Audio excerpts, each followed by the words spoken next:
Here with more on the memo and the growing concern over the culture of leadership at the FBI, Danny Coulson, former FBI Deputy Assistant Director. Danny, good evening. Glad to see you tonight. Thanks for being here. Good evening. So what do you make over this battle over the memo? Do you think it should be released? Well, the most important thing is that it be accurate. It's like a rifle shot. You can't unshoot a rifle. And this memo has to be accurate. From what I understand from the reporting, it's devastating.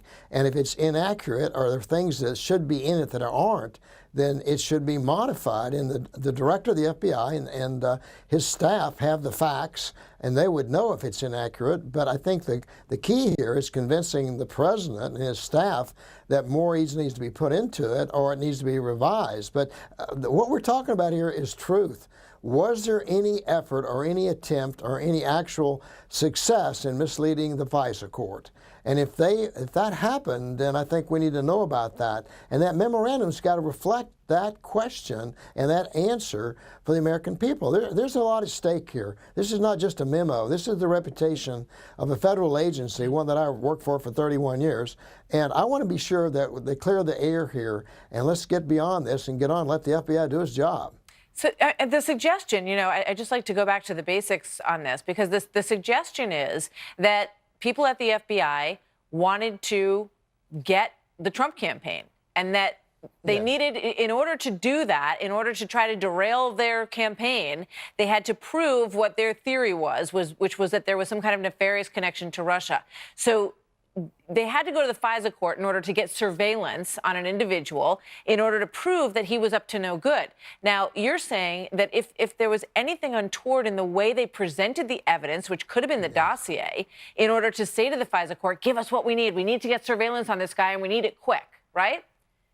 Absolutely. I mean, the FISA court is essential in the war against terrorism. I've used it many, many times, and we need that. And if we somehow denigrate the process that allows that court to reach a decision, that hurts everybody. It will be very circumspect about what we try to, or what the Bureau tries to bring to them. And we need to know the facts here. If that happened, then the people that did that, if it was done, need to be severely judged on what they did. If they didn't do it, we need to know that too.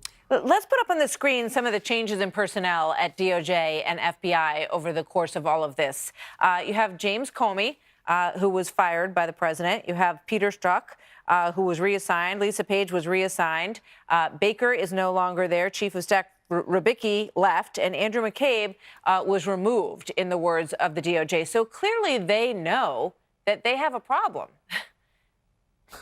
Oh, yes. And I would strongly suggest they find the best criminal attorney they can and let them represent them. The Bureau makes mistakes sometimes to accuse people. So does the Department of Justice. We saw that today with Menendez. The department didn't convict him. But the only issue we're talking about is what happened.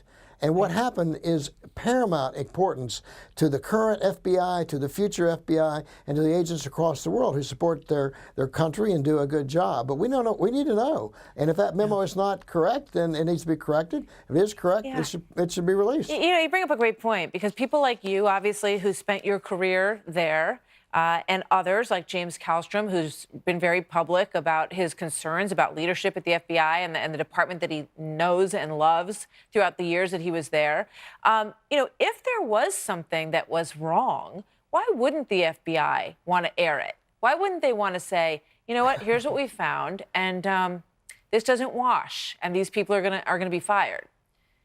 Well, I think that the director needs a roadmap. He needs to know what happened. And from his position, coming in cold with all this scandal swirling around and innuendos and what's true and what's not true, if I were back there, I'd want to know what happened so you can remedy it. You can punish those that need punishing. But he's defensive. He went to the FBI and said, do not release this document, even though we're getting reports that other FBI agents looked at it and said, there's no sources and methods in there. There's no reason not to release this.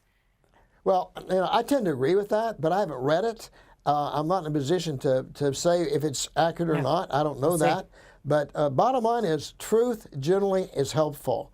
It's cleansing, and the FBI needs it at the very top. Not the FBI in general, but the very top, the former director of the FBI, what he brought in, and others, that needs to be remedied. We don't need to be there anymore. Yeah, as you point out, Danny, the rank and file and the people who are there working every day are not part of this discussion. This is a different thing, and I know that those people mean a lot to you. So thank you so much. It's good to have you on tonight, Danny. We'll see you next time. Thank you. It's always a pleasure. Thank you.